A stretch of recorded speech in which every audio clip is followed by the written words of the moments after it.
Welcome back to our channel commerce easy notes. Again നമ്മൾ IFRS തന്നെയാണ്. IFRSൻ്റെ third സ്റ്റെപ്പാണ് നമ്മൾ നോക്കുന്നത്. That is presentation. എന്താണ് presentation? Presentation means it is an effective communication tool. നമ്മൾ ഇത്രയും നേരം റെക്കഗ്നൈസ് ചെയ്ത് കഴിഞ്ഞു, നെക്സ്റ്റ് മെഷർമെൻറ്റ് നടത്തി കഴിഞ്ഞു. ഇനി ആ എല്ലാ ഐറ്റംസിനെയും പ്രസൻറ്റ് ചെയ്യണം. പ്രസൻറ്റ് ചെയ്യുന്നത് എന്തിനാണെന്ന് ചോദിച്ചാൽ എല്ലാവർക്കും മനസ്സിലാകുന്ന രീതിയിൽ ഓരോ ഫിനാൻഷ്യൽ എലമെൻറ്റ്സും പ്രസൻറ്റ് ചെയ്യാം. അതുകൊണ്ടാണ് അതൊരു ഇഫക്റ്റീവ് കമ്മ്യൂണിക്കേഷൻ ടൂളാണ് പ്രസൻറ്റേഷൻ എന്ന് പറയുന്നത്. ഇനി presentation focuses on objectives and principles of presentation and disclosure, not on the rules. പ്രസൻറ്റേഷനിൽ നോക്കുന്നത് റൂൾസ് അല്ല, നമ്മൾ ബേസ് ചെയ്തിട്ടുള്ള അല്ലെങ്കിൽ നമ്മൾ സെലക്ട് ചെയ്തിട്ടുള്ള പ്രിൻസിപ്പിൾസും ഒബ്ജക്റ്റീവ്സും എന്തൊക്കെയാണ്, അതിൻ്റെ ബേസിസിലാണോ നമ്മൾ പ്രസൻറ്റ് ചെയ്തിട്ടുള്ളത്, അതിൻ്റെ ബേസിസിലാണോ ഡിസ്ക്ലോസ് ചെയ്തിട്ടുള്ളത്, അതാണ് നോക്കുന്നത്. ഇനി എപ്പോഴും പ്രസൻറ്റേഷനിൽ സിമിലർ ഐറ്റംസ് എല്ലാം ഗ്രൂപ്പ് ചെയ്യുക, ഡിസ്സിമിലർ ഐറ്റംസ് എല്ലാം സെപ്പറേറ്റ് ചെയ്യുകയാണ് ചെയ്യുന്നത്. Next, aggregate information but do not provide unnecessary detail or the opposite. നമ്മളെപ്പോഴും ഇൻഫോർമേഷൻ അഗ്രിഗേറ്റ് ചെയ്യുക, ഒരിക്കലും ആവശ്യമില്ലാത്ത ഡീറ്റെയിൽസ് പ്രൊവൈഡ് ചെയ്യേണ്ട ആവശ്യമില്ല പ്രസൻറ്റേഷനിൽ. എപ്പോഴും ഫെയർ ആയിരിക്കണം presentation. Next, principles of presentation. Principles of presentation ഒരു 14 പോയിന്റ്സ് ആണ് നമുക്കുള്ളത്. ഡീറ്റെയിൽ ആയിട്ട് IFRSൻ്റെ റൂൾസ് ആൻഡ് റെഗുലേഷൻസിലേക്ക് ഞാൻ പോകുന്നില്ല. ജസ്റ്റ് ഇതിൻ്റെ ബേസിക്സ് എന്താണെന്ന് മാത്രമാണ് ഈ വീഡിയോയിൽ ഞാൻ ഡിസ്കസ് ചെയ്യാൻ ആഗ്രഹിക്കുന്നുള്ളൂ. അതായത് ഒരു പ്രിൻസിപ്പിൾ പറഞ്ഞാൽ അത് എന്താണ് എന്നൊന്ന് പറയാൻ വേണ്ടി അല്ലെങ്കിൽ ഒന്ന് റൈറ്റ് ചെയ്യാൻ വേണ്ടി പറ്റുക, അതിനു വേണ്ടി മാത്രം ഈ വീഡിയോ യൂസ് ചെയ്യുക. ഫസ്റ്റ് വൺ ആണ് fair presentation and compliance with IFRS. നമ്മൾ പറഞ്ഞു എപ്പോഴും പ്രസൻറ്റേഷൻ ഫെയർ ആയിരിക്കണം, അതായത് ട്രൂ ആയിട്ടുള്ള ഫാക്ട്സ് മാത്രമേ പ്രസൻറ്റ് ചെയ്യാവൂ, ഫെയ്ത്ത്ഫുൾ റെപ്രസെൻറ്റേഷൻ ആണ്. ഒപ്പം തന്നെ IFRSൻ്റെ റൂൾസ് ആൻഡ് റെഗുലേഷൻസ് വെച്ചിട്ടായിരിക്കണം നമ്മൾ എപ്പോഴും പ്രസൻറ്റ് ചെയ്യേണ്ടത്. അങ്ങനെ ചെയ്താൽ അത് ഓട്ടോമാറ്റിക്കലി അത് ഫെയർ പ്രസൻറ്റേഷൻ ആണ്. First principle. സെക്കൻഡ് വൺ ആണ് consistency of presentation. Consistency means stable ആണ്, അത് നമുക്ക് എല്ലാവർക്കും അറിയാം. അപ്പം ഇവിടെ അത് തന്നെയാണ് ഉദ്ദേശിക്കുന്നത്. പ്രസൻറ്റ് ചെയ്യുമ്പോൾ എപ്പോഴും കൺസിസ്റ്റൻ്റ് ആയിരിക്കാം. 1 ഇയറിൽ എന്താണോ നമ്മൾ പ്രസൻറ്റ് ചെയ്തത് അത് ഫോളോ ചെയ്തിട്ട് വേണം നെക്സ്റ്റ് ഇയറിലും നമ്മൾ പ്രസൻറ്റ് ചെയ്യാം. ഇനി എന്തെങ്കിലും മാറ്റം വരണമെന്നുണ്ടെങ്കിൽ അത് പെർമിഷനോട് കൂടി മാത്രമാണ് നമുക്കത് ചെയ്യാൻ പറ്റുള്ളൂ. And the third one, materiality and aggregation. നമ്മളത് ആദ്യമേ പറഞ്ഞിട്ടുണ്ടായിരുന്നു. സിമിലർ ഐറ്റംസ് സെപ്പറേറ്റ് ചെയ്യുക, ഡിസിമിലർ ഐറ്റംസ് അഗ്രിഗേറ്റ് ചെയ്യുക. Next is of setting. Asset and liabilities and income and expenses, ഇവയൊന്നും നമുക്ക് ഓഫ്സെറ്റ് ചെയ്യാൻ പറ്റില്ല. ഇനി ഓഫ്സെറ്റ് ചെയ്യണമെങ്കിൽ അത് IFRSൻ്റെ പ്രത്യേകം പെർമിഷൻ ഉണ്ടെങ്കിൽ മാത്രമാണ് അത് ഓഫ്സെറ്റ് ചെയ്യാൻ പറ്റുള്ളൂ. Next is comparative information. IFRS എപ്പോഴും കമ്പാരറ്റീവ് ഇൻഫോർമേഷൻ ആണ് ചോദിക്കുക. ഇപ്പോൾ വേറൊരു കമ്പനിയോട് നമ്മുടെ കമ്പനിയുടെ ഫിനാൻഷ്യൽ പൊസിഷൻ, ഫിനാൻഷ്യൽ സ്റ്റേറ്റ്മെൻറ്റ്സ് ഒക്കെ കമ്പയർ ചെയ്യണം. അതിന് വേണ്ടിയിട്ടാണ് IFRS ഇൻട്രൊഡ്യൂസ് ചെയ്തിട്ടുള്ളത് തന്നെ.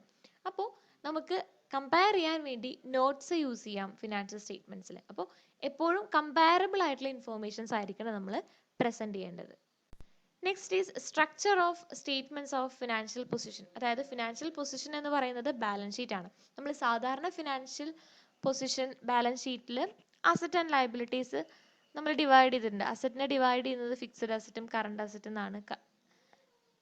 ലയബിലിറ്റീസ്, കറണ്ട് ലയബിലിറ്റീസ് ഉണ്ട്. പക്ഷേ IFRSൽ അസറ്റിനെയും ലയബിലിറ്റീനെയും നോൺ കറണ്ട് ആൻഡ് കറണ്ട് ആയിട്ടാണ് നമ്മൾ ഡിവൈഡ് ചെയ്യുന്നത്.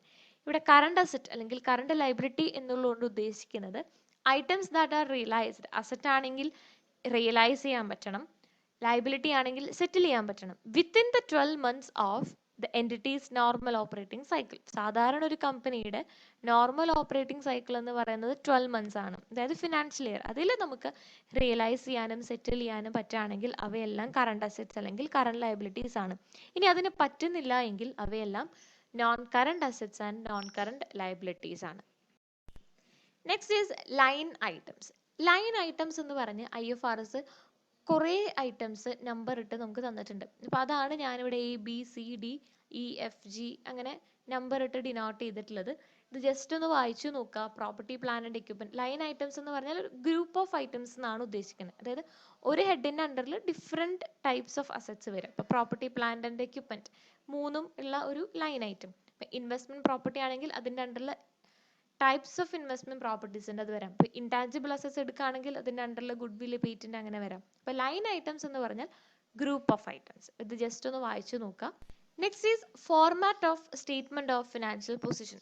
ഫിനാൻഷ്യൽ പൊസിഷൻ അതായത് ബാലൻസ് ഷീറ്റിന്റെ ഫോർമാറ്റ് അത് ഓൾറെഡി നമ്മൾ ഡിസ്കസ് ചെയ്തിട്ടുണ്ട്. അസറ്റ് എന്ന് പറയുന്നത് കറന്റ് ആൻഡ് നോൺ കറന്റ് ആണ്. ലയബിലിറ്റീസും അതുപോലെ കറന്റ് ആൻഡ് നോൺ കറന്റ് വിത്ത് ഇക്വിറ്റിയും കൂടി ഉണ്ട്. ഇനി നെറ്റ് അസറ്റ് എങ്ങനെയാണ് കാൽക്കുലേറ്റ് ചെയ്യാന്ന് ചോദിച്ചാൽ അസറ്റ് മൈനസ് ലയബിലിറ്റീസ്. ഒരിക്കലും നമ്മൾ സാധാരണ ബാലൻസ് ഷീറ്റ് പ്രിപ്പയർ ചെയ്യുന്ന പോലെ അസറ്റ് സൈഡും ലയബിലിറ്റി സൈഡും അല്ല. ഇവിടെ IFRS financial position balance sheet എന്ന് പറയുന്നത് സ്റ്റേറ്റ്മെന്റ് ആണ്. അതുകൊണ്ടാണ് net asset equal to asset minus liabilities എന്നുള്ളൊരു ഇക്വേഷൻ തന്നെ വരുന്നത്. Next is statement of profit or loss and other comprehensive income.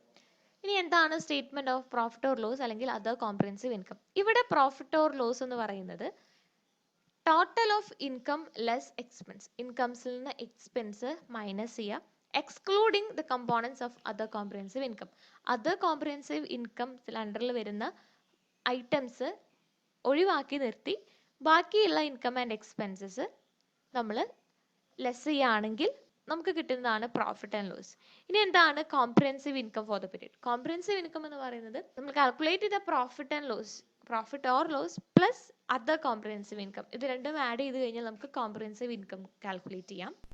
Next is choice in presentation and basic requirements. നമ്മൾ present ചെയ്യുമ്പോൾ കമ്പനിക്ക് ഏത് ചോയ്സ് വേണമെങ്കിലും സെലക്ട് ചെയ്യാം. താഴെ പറഞ്ഞിട്ടുള്ള 2 ചോയ്സസ് ഉണ്ട്, അതിൽ നിന്ന് ഏത് വേണമെങ്കിലും സെലക്ട് ചെയ്യാം. കമ്പനി പ്രസന്റ് ചെയ്യുമ്പോൾ കമ്പനിക്ക് ഒരു സിംഗിൾ സ്റ്റേറ്റ്മെന്റ് യൂസ് ചെയ്യാം. അതായത് അതർ കോംപ്രിഹെൻസീവ് ഇൻകത്തിന്റെ കൂടെ ഒരു section profit and loss section ആയിട്ട് വെക്കാം. അതല്ല സെപ്പറേറ്റ് ചെയ്ത് പ്രോഫിറ്റ് ആൻഡ് ലോസ് സ്റ്റേറ്റ്മെന്റും അതുപോലെ അതർ കോംപ്രിഹെൻസീവ് ഇൻകം മെയിൻറ്റെയിൻ ചെയ്യാം. ഇതിൽ 2 സ്റ്റേറ്റ്മെന്റ് ആയിട്ട് മെയിൻറ്റെയിൻ ചെയ്യണമെങ്കിൽ അങ്ങനെ ചെയ്യാം, അല്ലെങ്കിൽ സിംഗിൾ സ്റ്റേറ്റ്മെന്റ് പ്രിപ്പയർ ചെയ്യാം.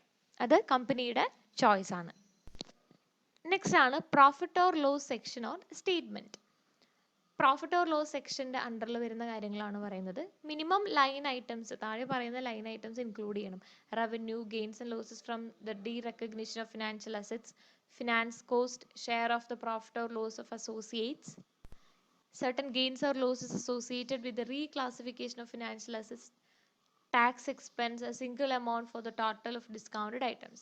ഇനി എക്സ്പെൻസസ് ആണെങ്കിൽ either by nature അല്ലെങ്കിൽ ഫംഗ്ഷൻ, നേച്ചറിന്റെ ബേസിസിലോ അല്ലെങ്കിൽ ഫംഗ്ഷന്റെ ബേസിസിലോ നമുക്ക് ക്ലാസിഫൈ ചെയ്ത് എക്സ്പെൻസസ് റെക്കോർഡ് ചെയ്യാം. അതുപോലെ അതർ കോംപ്രിഹെൻസീവ് ഇൻകം സെക്ഷനിൽ വരുന്നത് the other comprehensive income section is required to present line items which are classified by their nature and grouped between those items that will or will not be reclassified.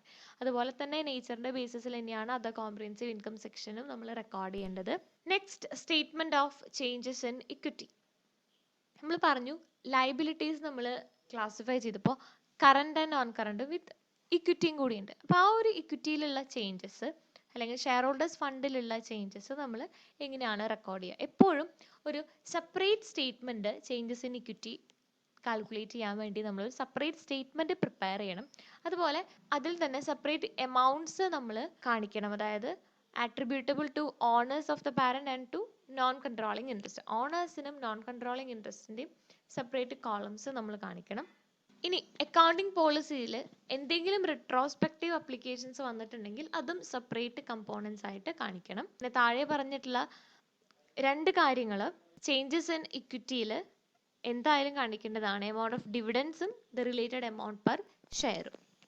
The last one is notes to the financial statements. Financial സ്റ്റേറ്റ്മെൻറ്റ്സിൽ നമുക്ക് notes provide ചെയ്യും. ആ notes എപ്പോഴും നമ്മൾ ഏത് ബേസിസിലാണോ measure ചെയ്യുന്നത്, ഏത് ബേസിസിലാണോ recognise ചെയ്യുന്നത്, അങ്ങനെ പ്രിപ്പയർ ചെയ്യുന്ന കാര്യങ്ങൾ ഫിനാൻഷ്യൽ സ്റ്റേറ്റ്മെൻറ്റ്സിന് നോട്ട്സ് ആയിട്ട് പ്രൊവൈഡ് ചെയ്യണം. ഏത് അക്കൗണ്ടിങ് പോളിസീസ് ആണ് അതെല്ലാം.